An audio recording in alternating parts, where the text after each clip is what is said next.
So I think one of the weirdest things in Hollywood that we experience every single day, it seems like, is that all the hyper successful female-led heroes or female-led movie stars, like whatever term you want to use, why is it that the women all want to claim victimhood even though they are massively successful? They may not be successful as some of the male counterparts, and there's very good reasons for that. But ultimately, at the end of the day, they're paid very well. They have successful franchises, and they all want to claim that people only want to see male superheroes. It's so weird to me. The whole thing with Jennifer Lawrence when she said that, she was the first female action superhero or hero, whatever the case may be. She got roasted for that, rightfully so. But even when she said it was just the most stupid thing I ever heard. And people started listing off a ton of female led action movies and a ton of female led movies in general that were mega hits. And now we have Sarah Michelle Gellar doing a Jennifer Lawrence. So I guess she's taking a note from Jennifer Lawrence about being the first. So Sarah's trying to be the second. I'm not really understanding what's going on with this. So let's get into the article, guys. This one comes from some good old bounding into comics. And it says Sarah Michelle Gellar claims female-led Marvel films face heavy criticism because audiences only want male superheroes. It's a very backwards way of thinking. Literally, nobody says that. Nobody says that except the girls who say it. Like they're the only ones who think this way because there's a lot of female characters that are written very well, that are respected within the comic book space, and that are loved by multiple different fans, and most of them are men. So it's ridiculous to try to come out and say that all of a sudden people just don't want female-led action movies or female-led superhero movies. So everything else in the past was okay, but now all of a sudden people just don't care. It's just weird, man. Like you're making yourself into a victim while also having one of the most successful TV franchises with Buffy the Vampire Slayer, which I think went 7 seasons. It was very successful. You were paid very well, and now you're trying to pretend like people don't want to see female-led superheroes. Like seriously, you really want to pass that off? It's insane. It's always the people who do well they want to talk about victimhood. It says, in the latest instance of a celebrity blaming fans for the failings of a multi-million-dollar entertainment franchise, rather than giving even the slightest consideration to the fact that the studios themselves may be responsible for their own problems, actress Sarah Michelle Gellar has claimed that the heavy criticism leveled at the female-led Marvel projects stems not from issues with their quality, but rather audiences' own inability to accept non-male superheroes. That's pathetic, bro. That's honestly pathetic. You should be ashamed of yourself for someone who was so known for her. Again, look, they mentioned Buffy the Vampire Slayer. Like she had a very successful TV show where I would argue that is a superhero to its own extent, right? And she led it, and she did so well, and she was loved by so many people. And now she's trying to claim victimhood. Like, why is that? Why is that? It's funny. You can make the same argument. You can come out and say, well, people just don't like it because it's a female led movie. Well, I can say people just don't like it because you put no effort into it. You think that the movie should be able to ride on the coattails that it has a female lead, and that's it. You don't want to put no effort into the writing. You don't want to put no effort into the presentation. You don't want to put no effort into the story. All you want to be able to say is say, hey, we have a female leading this movie. Give me money. That's what you want to be able to say. And people don't support that. People don't care about that. And you want to pass that off as misogyny. And that's why you have so much problems now, because nobody believes a single word that you have to say.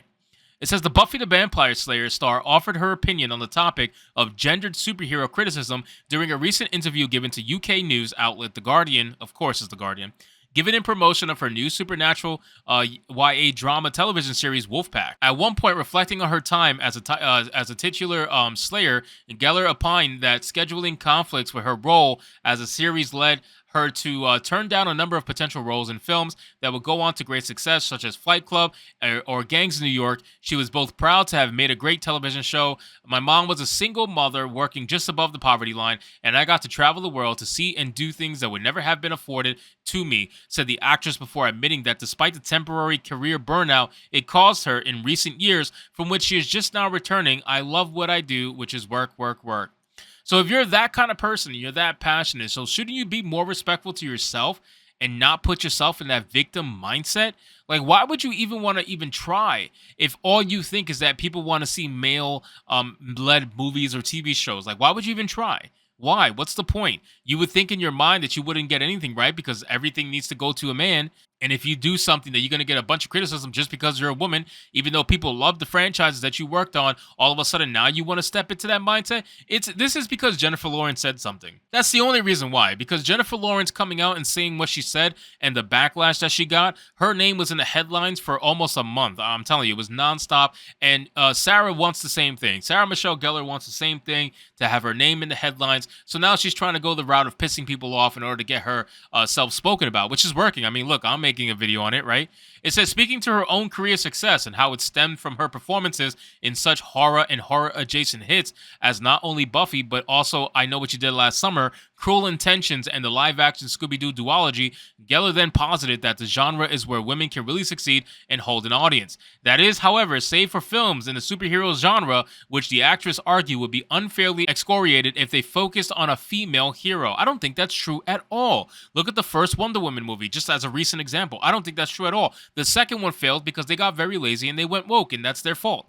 It says, turning her attentions to the current kingpin of spandex tights heavy films, Geller lamented every time a Marvel movie tries to do a female cast, it just gets torn apart. Unfortunately, audiences weren't as accepting, claimed the actress. There's still this mentality of the male superhero, this very backwards way of thinking. I would argue the way you're thinking is a very backwards way of thinking. Why would you even put yourself in this predicament? There's nothing that points to that.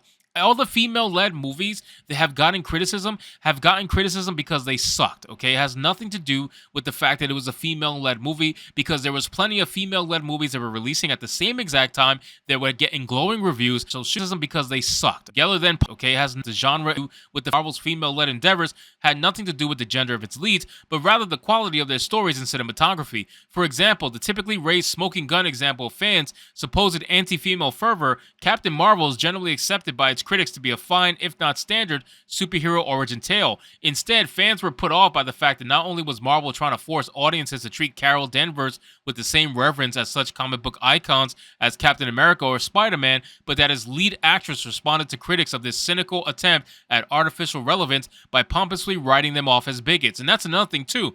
With the women-led movies, the female actresses, they go out there and they start attacking people left and right that don't agree with them. And she did this. You know, Brie Larson literally did that, attacked white men and tried to make it into this whole big thing about men versus women because she's a hardcore feminist and can't admit that she put out a crappy product. It says, then there's Black Widow, a film which most audiences have been clamoring for ever since her proper superhero debut in the first Avengers film. This outlook towards a Natasha solo adventure only soured when the film finally came to fruition and was found to be filled with backstory ruining quips. Why does Yelena treat the forced hysterectomies forced upon Red Room recruits with such levity when her sister could barely bring herself to talk about it with Bruce in Age of Ultron, and embarrassingly poor CGI? Audience rejected the film not because it focused on women, but because after years of anticipation, what they got was perhaps the laziest and most Marvel Studios movie of the entire franchise. And I agree with that too. Like the whole Black Widow movie, another thing too is that it just came out too late. It came out too late with the whole pandemic thing. It definitely got pushed back too far, and by the time it came out, people just didn't care. You know, the whole death of Natasha in Endgame, it didn't really matter. Like everything was over. A year had passed. Like it should have just came out when it was supposed to, but unfortunately, they just didn't do it. And coupled with the fact that the movie's just very lazy, has a terrible storyline, and the characters, and like they said, the CGI is terrible. It just none of it made sense. It was the perfect storm for failure.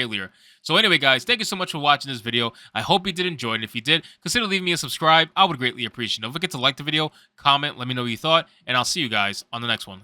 Hypnotic out.